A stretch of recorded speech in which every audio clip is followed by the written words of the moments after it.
네, 오늘도 여러분들을 만나게 돼서 감사합니다. 제가 성경이 읽어지네 라고 하는 책을 쓸 때 소원은 왜 크리스찬들이 성경을 못 읽을까? 읽고는 싶은데 읽기는 읽는데 읽고 나도 무슨 뜻인지 모르고 그렇게 읽게 되는 상황을 어떻게 잘 극복할 수 있을까? 이런 차원에서 시작하게 됐었습니다. 이해하고 읽어야지 된다. 그런 생각 때문에 강의를 시작했습니다. 그래서 구약 12가 신약 12가 제가 앞부분에 프롤로그에서 말씀드린 대로 목적을 가지고 강의를 하고 그 강의를 들으신 분들이 성경을 이렇게 읽으면 좋겠습니다 라고 이끌어가는 그런 형식으로 지금까지 사역을 해왔는데, 실제적으로 성경을 매일매일 읽을 수 있도록 제가 가이드를 해본 적이 없어요. 그럴 상황이 못 돼서. 그런데 이번에 매일 365일 동안 소위 성경을 일독해보자 이런 결심을 하신 분들에게 조금이라도 도움이 되게 하기 위해서 365 성경 일독을 여러분들과 함께 하게 됐습니다. 이제 짧은 시간 매일매일 여러분들에게 팁을 드리면서 고날 분량을 읽는 이런 방법으로 지금 시작을 해왔는데, 창세기 여러분들이 잘 읽으셨는지 모르겠습니다. 오늘부터는 출애굽기로 들어가겠습니다. 말 그대로 이집트로 이민 간 야곱의 70명의 식구들이 애굽에서 이제는 나온다, 이런 의미가 성경 목록이 된 거죠. 출애굽기. 창세기와 출애굽기 사이는 딱 한 페이지 짠 이렇게 있는데 그 사이가 400년이 지나간 거예요. 어제 야곱의 마지막 축복까지 읽었는데 그 이후 400년이 흘렀는데 우리는 하루 만에 출애굽기를 읽게 된 것입니다. 그 거리 감각, 그 시간 감각 가지고 계시면서 출애굽기를 시작하면 좋겠습니다.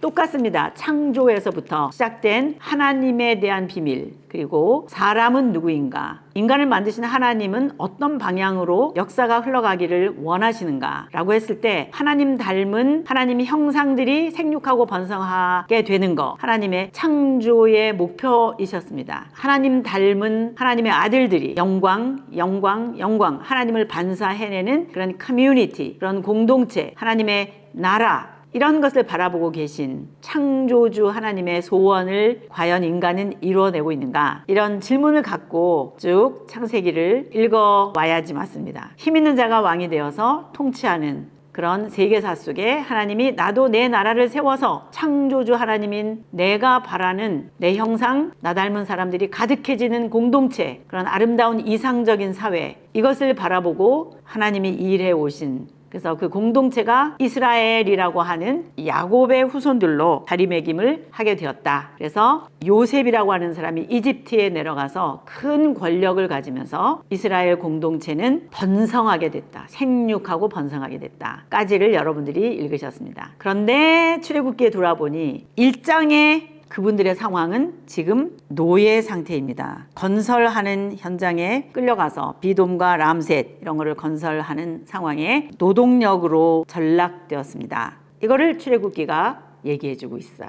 400년 지난 다음 상황을 1장 속에서 어떻게 표현하고 있는지 여러분들이 읽으시면 됩니다. 잘 알고 있는 내용입니다. 자, 우리가 창세기 끝에까지 올 때 아브라함, 이삭, 야곱의 아들 12아들을 다 얘기하는 게 아니라 요셉이 주인공이 돼서 창세기를 마무리 지었는데, 출애굽기에 돌아보니까 요셉을 통해 들어온 이스라엘 중에 12아들 중에 인물을 픽업하냐 하면은 레위인 거예요. 이번에는 자, 아브라함, 이삭, 야곱, 요셉. 야곱의 12아들 가운데 요셉, 출애굽기에 돌아보니까 누구다? 레위. 이렇게 생각하셔야 돼요. 레위 가문에 한 아이가 있었다. 그 아이가 모세스. 이렇게 되는 거예요. 그래서 출애굽기 2장은 그런 정치적인 400년 이후의 정황 속에서 레위 가문의 한 남자아이 모세가 태어났고, 이 아이가 공주의 아들로 픽업됐으나 그 이후 정적에 의해서 망명을 할 수밖에 없었다. 그곳이 어딘가? 미디안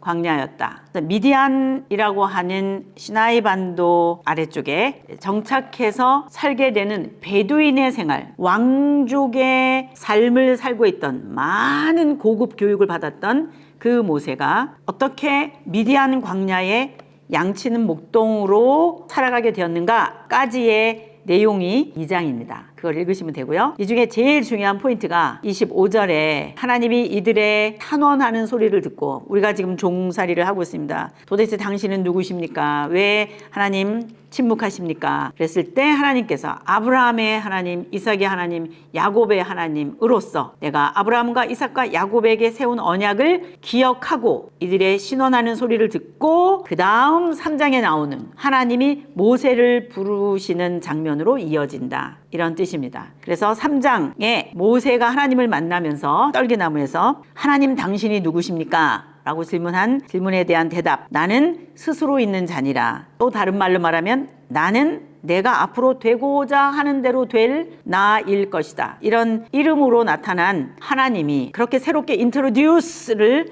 모세에게 하신 이 하나님이 앞으로 모세를 통해서 이집트에 있는 백성들을 어떻게 이끌어내실 것인가, 이것을 기억하시면서 3장까지를 읽으시면 됩니다. 하나님이 다시 모세라는 사람에게 나타나는 장면까지 오늘 출애굽기를 출발하면서 읽겠습니다. 또 뵙겠습니다.